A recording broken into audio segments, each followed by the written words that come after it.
debt freedom, if you paid off all your debts right now, your house, your cars, your credit cards, student loans, fill in the blank, whatever it is, will you actually be able to have the type of freedom that I talked about earlier when your calendar is your own? And the answer is no.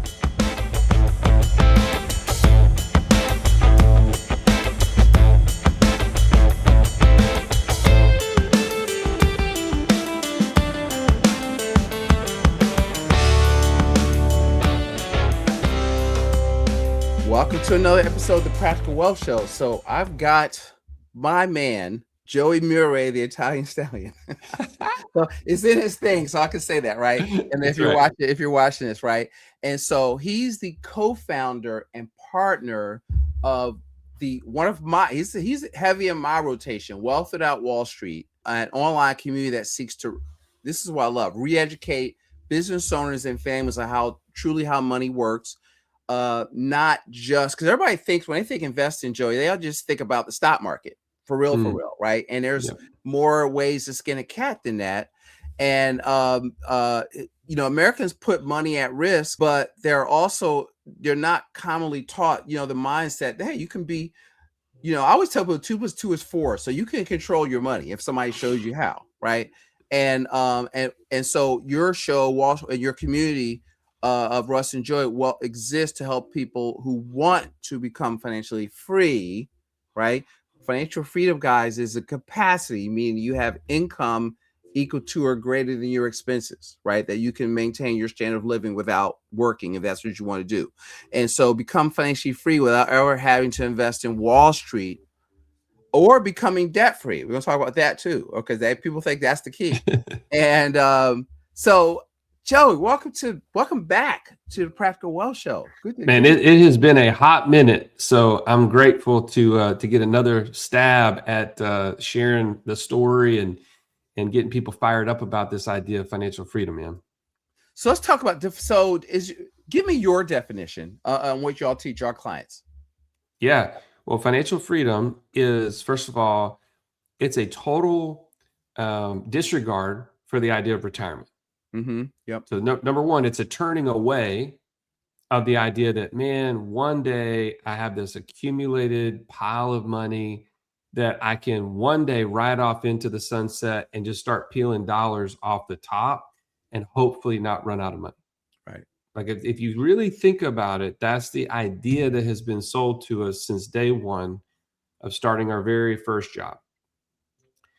We say turn away from that and say the real way to freedom is today creating enough passive income from places that you do not actively spend time and allow those dollars to cover your monthly expenses, whatever those monthly expenses may be.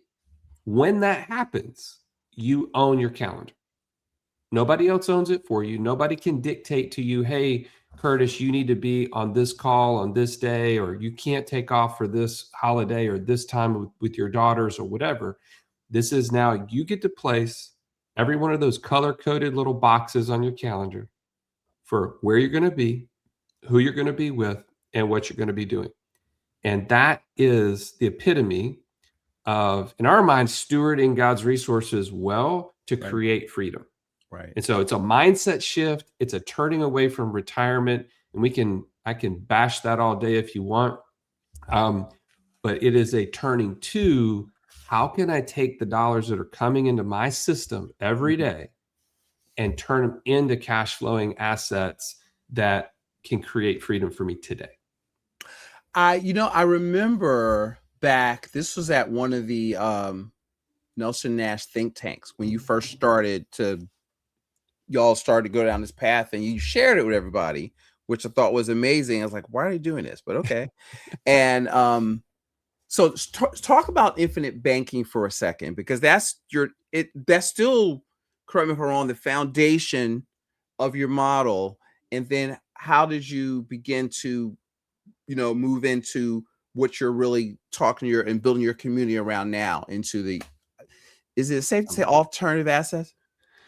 Yeah, it would be safe to say that. But it's really, if you think about it, I think I have a better way of explaining it now than I've ever had. Have you ever read Rich Dad, Poor Dad, Curtis?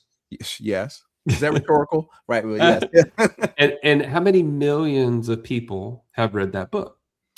Millions. Yeah. I mean, it's one of the best sellers of all time. In fact, I was in Dominican Republic last summer with my daughter on a mission trip, and we went into the equivalent of like a Walmart, and there it was, Rich Dad Poor Dad in Spanish.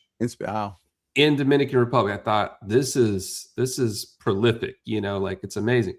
But here's the follow-up question to that is not how many people have the knowledge of Rich Dad Poor Dad, which he lays out exactly what I just said in terms of financial freedom. It's not our idea.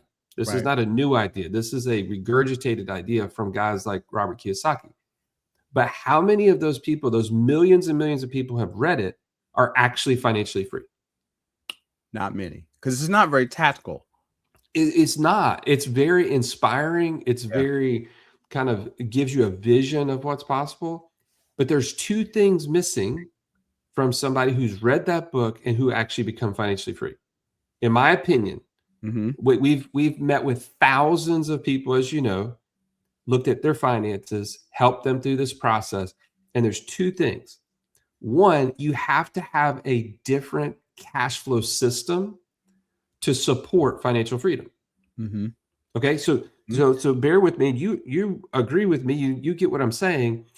If I want to be financially free today, I can no longer, and let's say that I'm 35. Okay, like our average person that is working with us is 35 to 55, and they say, I'm done with this idea of like waiting until I'm 65 to start living. Right? I want to be free today. So that person, they say, I want to be financially free today. I can no longer fund a 401k. What? What are you talking about, Joey? That's that's crazy talk. What are you talking about? Well, let me just give you the framework. Yeah.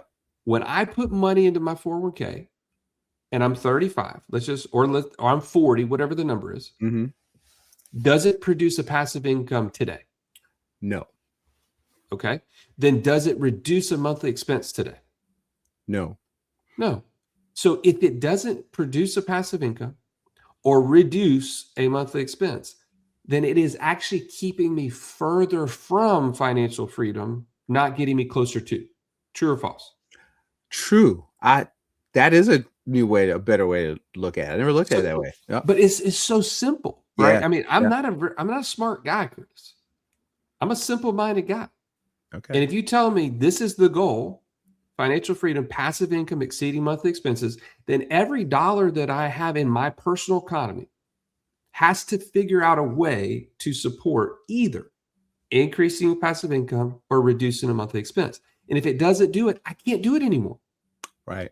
Right. So the problem that people are facing is, man, they get fired up about the idea of financial freedom, and then they keep doing what they've always done with money and expect a different result. Never going to happen. And they're still in the same community of people that think that way. Because I'll ask them if they want to become financially free, just like you when you're working with clients. And then I say, I model stuff out. I said, well, if I were to look at your personal economy, would I see any evidence that that's your goal? That's a great question. So show me the evidence to put you on trial, right? But the thing is like, man, it takes if it's a different mindset, then you also have to support it with a tactical way to create a system for your cash to flow. And you and I know that at the center of that, we call it the passive income operating system now, because we've architected the whole idea to say, man, when a dollar comes into your personal economy, what are the money traps? Identify those, stop doing those. And then where does the money need to flow to? And that's where infinite banking comes in. Yep. The most efficient place to park cash and then to use it to leverage it towards financial freedom is through this concept of infinite banking. And you and I are both experts. We've been in this world for a long time. This is where I got my start in 2014. I left the mortgage business because I had been practicing this very concept for 4 years. And I got so fired up. I was like, this is something people need to know. if they knew it, it could change their lives generationally. Yeah, absolutely. And then you fast forward, man, we started applying becoming an investor to it, which is the second step, by the way. You get the cash flow. Right. Cash flow system, IBC is set up and it's humming along. Then you have to become an investor. And most people read Rich Dad Poor Dad and they get inspired. And then they realize, whoa, wait a minute. I don't know what to invest in. I don't want to make a mistake. I've never been actively looking at real estate or notes or online businesses or whatever. I don't know what to look for. And I don't know what lines up with me as a personality. And they just stop. Right. And so we solved that with a 12-week course that guarantees they're going to get their first $500 a month in passive income. Nice. Okay. Right. So you get your system. Because the roadblock, you said the word there, that's key. It's become. Right. Exactly. Right. It's become. Is be, do, have. But the problem, most people don't want to be. They don't want to become. And that's the holdup. Because, Wall Street sells easy and hands off and whatever. And you got to want to think. If you don't want to, I tell people, look, if you don't want to think, don't call me. Call your cousin at Primerica or something. See, so now you see in the background. Now is my cat, right? So, but think about this for a second, Curtis. You just said a great point. So we talk about the book "Become Your Own Banker." Yeah, Nelson Nash, a personal mentor of ours for over a decade, and it's not be a banker; it's become a banker. Mm-hmm. Well, why did he say that? Because there's a shift that has to occur. Yeah. To become a banker, you actually also have to become an investor. Because what does a banker do? They deploy capital to borrowers, whether it's to their own personal family of borrowers or to outside borrowers. But they have to actually know what a deal looks like.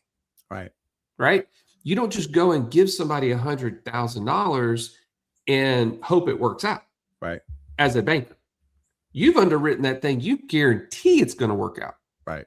Because you've got all sorts of things, collateral and other things in place. But you can't be a banker without being an investor.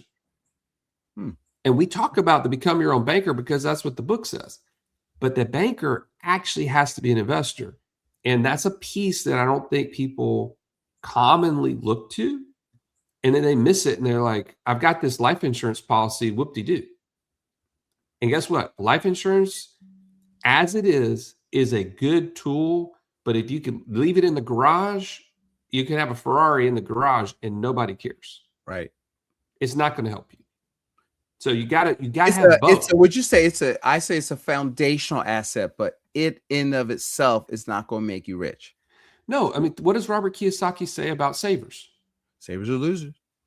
And is life insurance a place to save money or invest money? Save. So if you're just putting money in life insurance, you're a saver. And that's great. That's a good step, but it's not the end. Right. It can't be the end. Right. It's the beginning. Exactly. You've got to underconsume. Like, so in our process, we call it the Money for Life Blueprint, 4 steps. So it's cash flow controlled. You got to spend less than you make. It's be the bank, which in my mind is step 2. It's protect. You got to build what I call a moat around your castle, legacy. And now you've got your foundation. Now they need to start doing what you're talking about. So it's just, I'll probably add more steps to it, but that's just based upon what I've been seeing as I work with clients, where I see the missing stuff is. And then what I admire about y'all are good at getting people to become. You and Russ are, because you show your report, are good at you've become. I would say you are. How you're always growing, but I would say you become really good investors. Well, but to your point, become is the key word, because we weren't. Yeah. When we started talking to the world in 2020 and saying, hey, this is our personal passive income report, it's like $1,500 between 2 guys. Like, that's pathetic. Like, I mean, it's embarrassing. And so it was actually like, wait a minute, we can't stay at $1,500 a month. We got to get this thing cranked up. And that means we got to become investors. We got to start making some bets here. We got to start putting our money to our cash value to work. And lo and behold, fast forward 18, 24 months later, it's over 50,000 a month. That shows you that there's a process of becoming. Mm-hmm. And we don't pretend like it was easy. Okay. I'm not saying that this is easy, but it's super worth it. Yeah. Right. Yeah. So yeah, to your point, man, this is an education, and I'm going to tie this to something that not everybody's going to see the same way, but I believe it is a stewardship issue. Yeah. Right. God entrusts money to us to use wisely. And I'm going to tell you, if you're not actively becoming an investor yourself, that means you're giving up stewardship of your money to somebody else. You're saying, hey, Wall Street, here's all this money. I'm just going to trust you to do the best with it. And I'm going to turn my eye this way and keep working and look up and hope that it works out. That's not stewardship. Right. And you can't do that with anything else in your life. Right? You can't say, well, man, I hope somebody else can come in here and run this marriage for me because I'm just not that good at it. Right. Or raise my kids for me. Or raise my kids or, take care of my body. I know people try to do that though, and that's not turning out very well. No, it doesn't work. Mm-hmm. And it doesn't work with your money either. But we bought the lie. Wall Street's told us, man, we'll take care of that for you.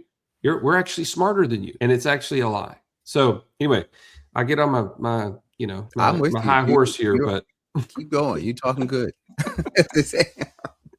Let's talk about debt, your constructive debt and destructive debt. So, or, as an investor, employing leverage in that. How are you having that conversation? Or what are your thoughts on that? Well, the first thing we have to address is this idea that debt freedom is actual freedom.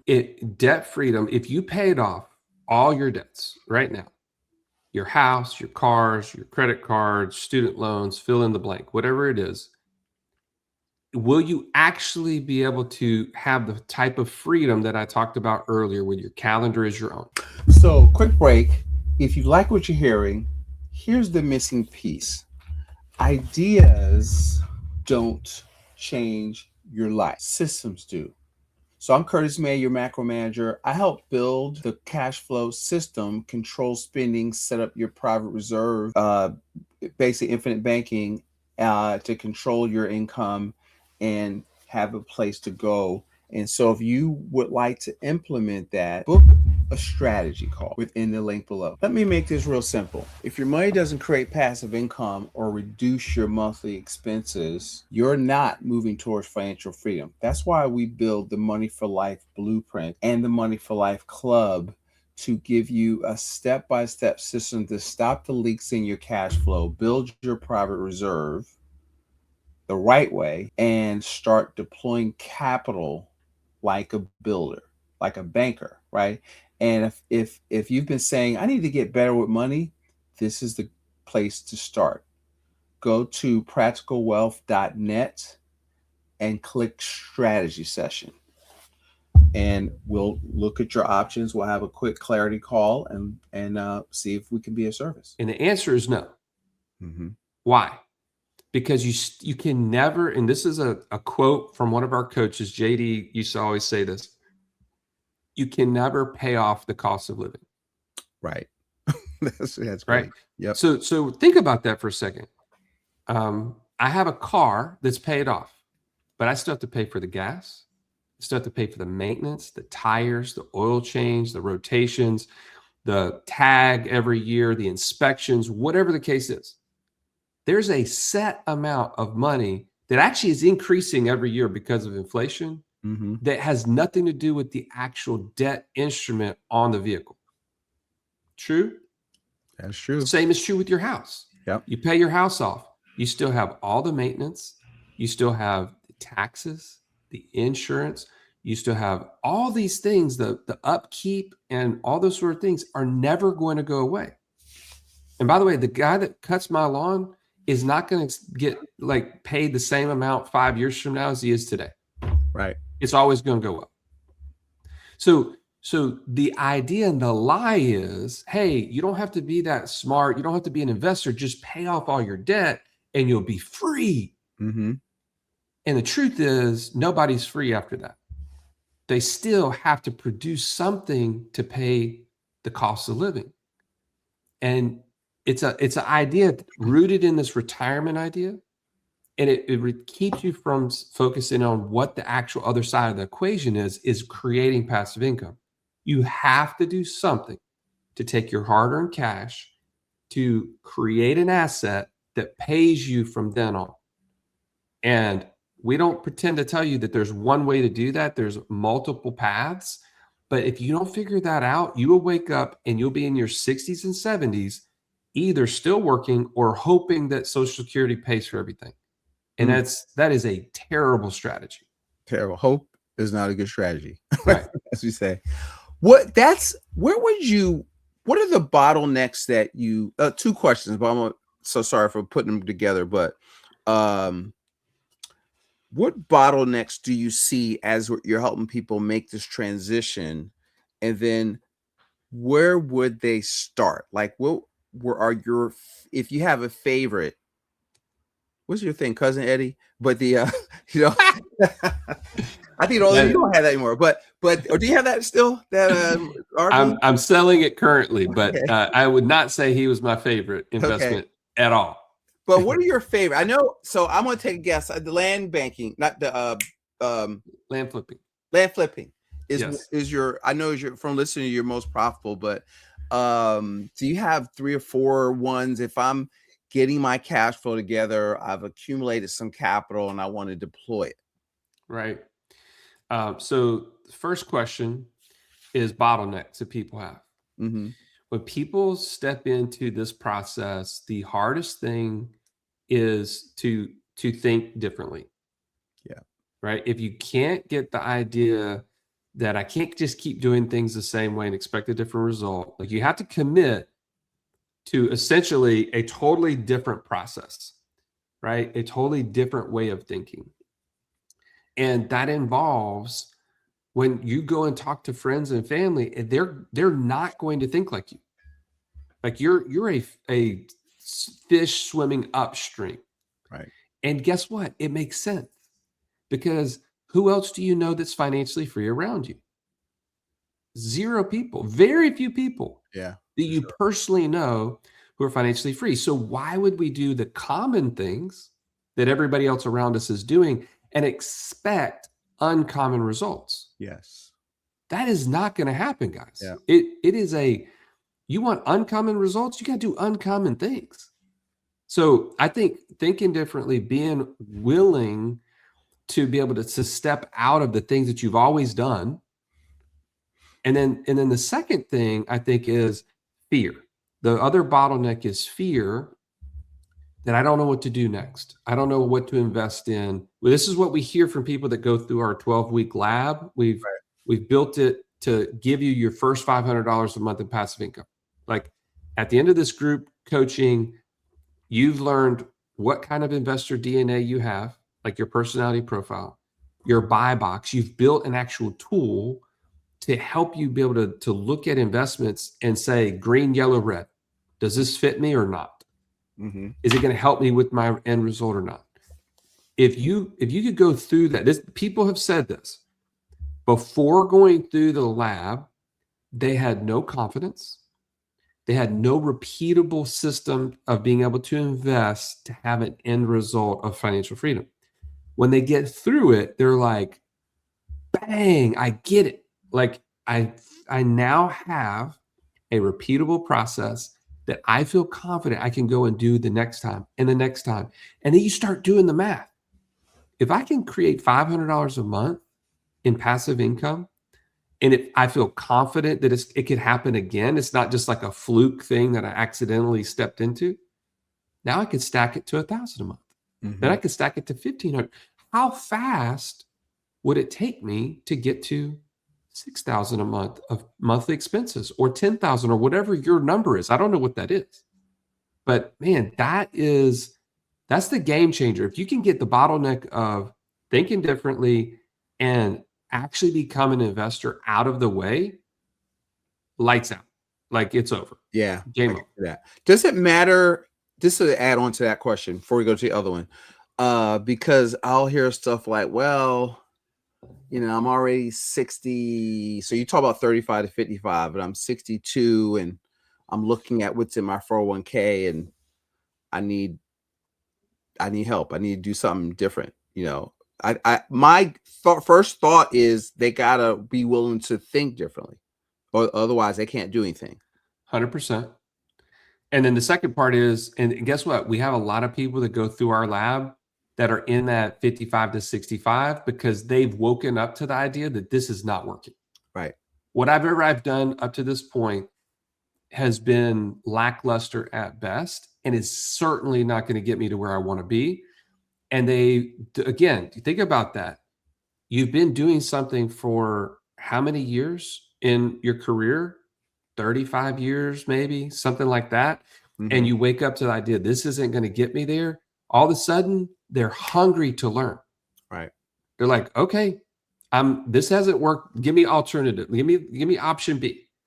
And the constant testimonials of people that come out the other side of the lab are like, we had no idea what we were doing. And now I feel so confident. We've made 3 investments. We've made 4 investments, whatever the case is. And we've now got $1,500 a month in passive income, and we know what to do next. Like that is a game changer, 100% game changer, because even if you are in the 55 to 65 range, that doesn't mean that this doesn't work. What I'm saying is it's time to have a different perspective and to be open to what else the possibilities could be. That's fantastic. My mind is racing. What else should I be asking you, Joey? What do you want to talk about? Well, you asked about what's the favorite thing that we invest in, right? Your first 3 moves are some of your favorite things. Yeah, and I'll just tell you, if you haven't listened to our personal passive income report, we put it out there every single month, and we give a snapshot. We tell you exactly what's working, what's not working, and there's a couple of different things. I'll give you various levels of investing that I feel like have really been helpful. Our favorite of all time is the land flipping business. We partnered with an operator, and they run everything day to day. They identify the properties, they purchase the properties, they turn around and resell them on owner financing terms. And we've been able to turn about $700,000 into over $38,000 a month in about 5 years. Almost, I guess we're almost 5.5 years now. And that to me has been phenomenal, because when we leveraged our infinite banking system to take that capital, and we no longer use our capital, we use the insurance company's capital, right, to create that kind of return, it's actually a 240% return. Wow. I mean, think about that for a second. Like, as we're talking about, man, taking control of your finances, becoming an investor, if what you invested in could create a 240% return, how fast do you think you could get to financial freedom? Pretty darn fast. Compared to, man, maybe I get 6% in Wall Street or 7%. That is, like, that's never going to get you there. With risk. Okay. Right. Yeah, right. Yeah, because of volatility and inflation and everything else. So, one, that's my all-time favorite, and it's continuously increasing year after year. So that's like a, man, hands off. Everybody's excited about it. The middle ground, I would say, that I'm excited about have been a lot of like private loans that we've done. Okay. We did a private loan to a company who is raising kind of seed capital, but it was on a debt instrument. So it wasn't a equity thing like, hey, buy into a stock type deal and then eventually get it 10 years from now. This was like, hey, we need capital today to operate and to grow the business. We put them on they put us on a 5-year note to repay, always paid over 10%. It's a simple, easy thing, but it's always paid. I love that. And anyways, just super simple. And then the last thing I'll say is two things I'm excited about that are in this lower category where you don't have to have a lot of capital. Mm-hmm. I bought Turo, like cars, used cars, 5-7 year type older cars in an 80 to 100,000 miles range, and cleaned them up and given them to an operator here locally in Alabama. And they run them on a platform called Turo, if you're familiar. Mm-hmm. Yep. And those cars, on average, I can buy them for $8,000 to $10,000. Usually rent out, and I net somewhere around $500 to $600 a month per car after paying the operators. Wow. Well, think about that. I Per mean, car. Let's go yeah, back. Per car. Yep. Yeah. Mm-hmm. So last month, you'll probably see this on our report. We have 4 cars. One of them has been totaled, so I need to wait and get the insurance money and buy another one. But 3 in operation created over $1,800, and it was all hands off for me. Like the operators run everything, and I just get the report at the end of the month and get the check. That to me is a very low barrier of entry that somebody could get into that could be a much higher return than they're used to getting anywhere else. And then the last thing is we're expanding our vending machine business.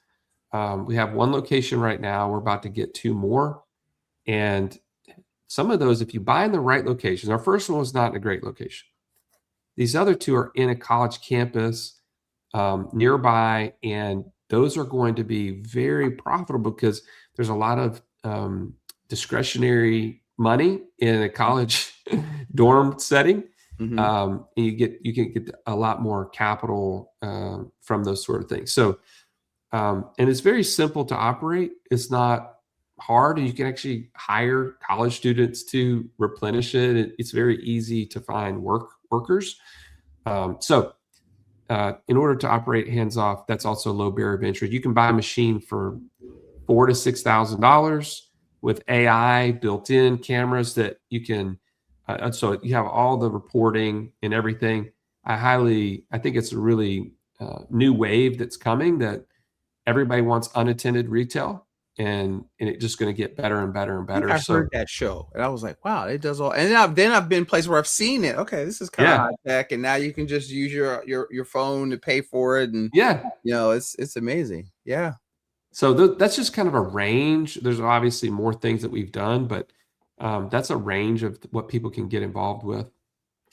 So talk to me. So, I always tell people the podcast is free consulting for Curtis, right? But, because here is the, and so you have this, you understand this. So not just me, but you've got an operating business that does okay. And you are like, I'm thinking of people, I got like real estate brokers, I've got other businesses, but they feel, what's the word? Kind of, they're tied to this thing, and they need to diversify in other asset classes and take that money. So do you and I'll just talk to you, did y'all find it hard to keep your main, it's the spinning plates, keep your main business running while you divert your attention to learning how to do some of this other stuff? How would one think about that? Well, think about it this way. If you're going to ever be free of your active business, you have to both grow as a business owner, not as a business doer. Most people never get out of the technical or like the technician stage of owning a business, which really means they own a job. They don't own a business. Right. And in order to own a business, which is a Robert Kiyosaki quadrants, you've heard him talk about the quadrants. Mm-hmm. If you're in the S quadrant, that means you own a job.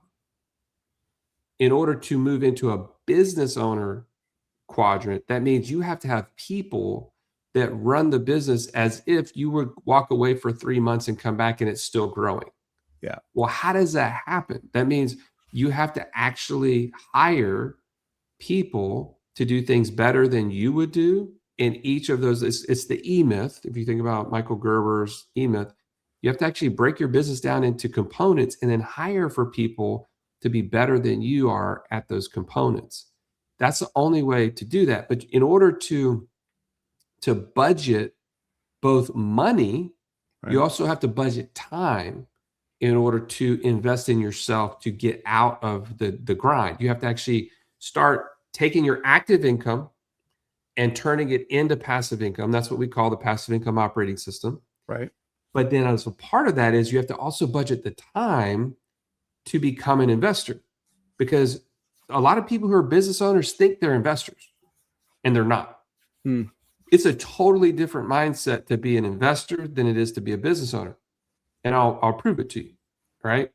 As a business owner, you get to be super successful because of what? Mostly optimism and grit. Right. Dude, I'm just going to push through. I'm going to put in the time, the effort. I'm going to make this thing happen because I got too much riding on it and it's going to happen. I'm going to do it. You roll up your sleeves. You're going to work the weekends, nights, whatever it's going to take. That's the grit. That's what it takes. When you talk about becoming an investor, it's the opposite. You have to actually be a super pessimist to be a great investor. You got to say, hey, Curtis, hey, I love that you sent me this deck on this investment that you want. It's not going to work. Prove to me how it's going to work. Right. And you have to ask like due diligence questions, and you have to get outside opinions, and you have to be able to really look at a pitch deck and find the holes and the gaps, which is a very technical, very pessimistic approach. And most people don't ever learn that. Never. Like they don't know. I interviewed this woman one time and I had just got burned by a few alternative things. And it didn't occur to me. And I didn't know, I realized I didn't understand due diligence. Right. But it's because you think, man, nothing could go wrong because you're an optimist about running your own business. Yes, exactly. And so you're like, surely this is going to work out. And then it doesn't. And you get burned. And you're like, wait a minute. That doesn't work, man. I can't lose money. My sister calls me the party pooper, right? Because when people give me ideas, I'm like, that's not going to work. I'm doing the numbers in my head. Your price is too low. You're not working. You don't do enough activity. That's going to work. And I'm just trying to save you the trouble. I'm not trying to kill your dream. It's like you have not thought about this enough. And so I hear you because you're speaking directly to me. Like I've had on your guy land flipping twice. Yeah. Mark Podolsky, the land geek. And we haven't done it yet. So, and it is, listen to you. It's also one of my favorites, but I don't want to operate it, but I got to start doing something so I can turn it over to somebody else is what I'm hearing. Well, no, he actually has a done for you option where you partner with their team. And that's what we did. Okay. So we never operated the business ourselves to begin with to hand it off. We just hired them out of the gate. You have to have more, obviously, upfront capital to do that. Right. But to me, it was like, hey, I want to cut out the years of building something myself because I don't have the time. I don't want to trade my time for money.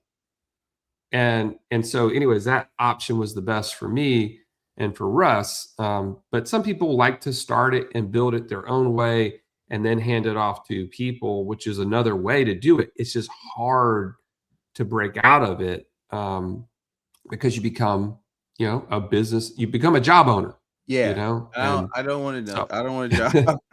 So talk to him about your guiding Bible verse, Proverbs 3, verse 5 and 6. Trust in the Lord with all your heart and lean not into your own understanding, and in all ways acknowledge him, and he shall direct your path. How does that, I kind of know how, but how does that factor into your work, business life, your faith and, what you're doing, how what you see, the vision of what you're doing out there for families in the country? Well, so first and foremost, I would be remiss if I didn't say, man, spiritual freedom trumps financial freedom every day. I would be doing people a disservice if I didn't lead with that, because here's the thing that could happen. You become very financially astute. You start becoming an investor. You have your financial system, your passive income operating system set in place. and you have these results, and you become financially free, and you look up and you're like, I thought I was going to feel so much different, like more peaceful, more kind of at ease because I've finally become financially free. But the reality is, peace does not come from you controlling your cash flow. Peace comes from knowing that your eternity is paid in full. Right? That you have put your faith in the right place, that it is properly put under the authority of a God who loves you and who has freed you from sin. That if that doesn't happen, you're still your own God, and you are a terrible God. By the way, you're not a good God. You think you are, but you're not. And when you wake up to that and you're financially free and you haven't actually put your faith in Christ, that is going to be a very disappointing day. I liken it to, in fact, in our book, I remember an interview with Tom Brady that ESPN did after one of the Super Bowls that he won. And it was multiple in. It wasn't like the first one. It was like many, many times later, almost to the point where he doesn't have enough fingers for the rings that he has, right? And they're talking to him and they're like, man, Tom, you're at the pinnacle of your career. You've got all the money you could ever imagine. You know, you're married to a supermodel. You've got all these rings because you've won the Super Bowl so many times. And what like, tell us what's going through your mind. And he says, is this all there is? Like, he's literally, his thought after winning a Super Bowl at the pinnacle of what everybody would say, your career as an athlete, at the top of every, type of category. And he's like, something is still not right. It's still not, something is missing. And so that's what I always remember. And I put in context with anybody that goes through our system, dude, you're stewarding God's resources. If you steward those things right, you become financially free. But if you don't start with who is actually in charge, God is actually in charge. He's on the throne of my life as the Lord of my life. Right. He's going to direct my path, and it's going to be the best path possible. Even if I don't see it that way, even if I don't think that this path is the right way, right? He's the one that's in control, and I have to believe that He's directing my path, and I always want to give Him the grace and the praise, right, and the credit, and so that's what that verse really means to me, and it bleeds over into, man, if that's true, then I'm a steward, and I want to take those dollars that I've been given and do the very best that I possibly can with. Whether I make mistakes along the way or not, it's still, me trying to live in a way that He is Lord. I love that. That's beautiful. I wanted to let you say that. I think that stewardship is the other operative word there, of that you've got to be a good steward, and you've got to be a good leader. You got to be a good producer and a steward, right? So I think we have two responsibilities, right? With that, it's not the government's job to take care of you. It's not your mama's job to take care of you. It's not your, you gotta pull your own little red wagon. So that's part of stewardship, and I think we're strong with that. And we have to get tougher, and for Christians, practice this faith you always talk about. You gotta,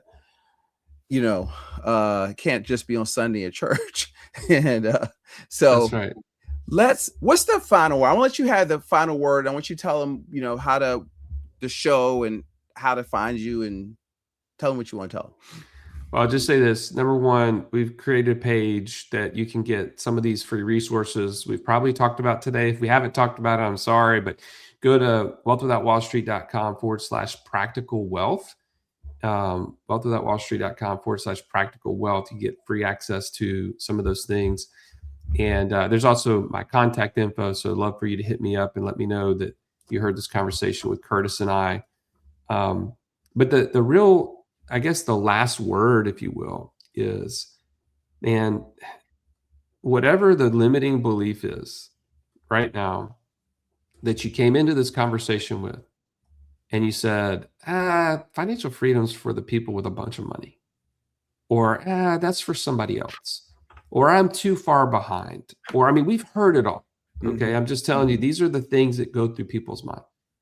The thing that I would challenge you with is, if you've never played the game cash flow, Robert Kiyosaki's game cash flow, there are people that become the janitor and there are people that become surgeons, and everybody in between. And many, many times the person that's the janitor gets the financial freedom first, because it's not about how much you make, where you came from, how much money you have in the bank today. It's about really following a process. There is an order of operations to becoming financially free, and you can get there. You just have to follow a process that is actually proven, it's reliable, and you order your life around it, you will see the results. So I just want to inspire people. You can get there. And no matter what other people around you are saying, you can get there. There is a process, follow it. And I'd love to celebrate with you. All right. Hey guys, so we're going to put what Joey said in the show notes, where you can check out Wealth Throughout Wall Street, check out the gifts he's given us on the text me that so I can make sure I don't mess up the Sure. So we put it into the show. Check out the show notes, and folks, share this with somebody that thinks needs to hear this. I think this is inspirational. I think that, there is other ways to skin the cat outside the stock market, which is kind of our whole message also. But in full disclosure, I have no original thoughts. I kind of learned that message from you. So I'm not going to front, as you say here in Philly. I'm not fronting. And hey, so we're all, here's the thing I'll say. We're all beggars trying to tell other beggars where to find the bread. Right. Okay. I mean, none of us have arrived. Right. So hey, we share ideas all the time because we're all learning. We're always growing. Yeah. So I appreciate you. I really appreciate y'all for that. Your what's the word? A lack of, they don't really have a scarcity bone in their body when you meet them, and that's really impressive to me, and I'm thankful for that. And guys, go out there, make it a prosperous day, and we'll see you next week, same time, same place. Have a great day.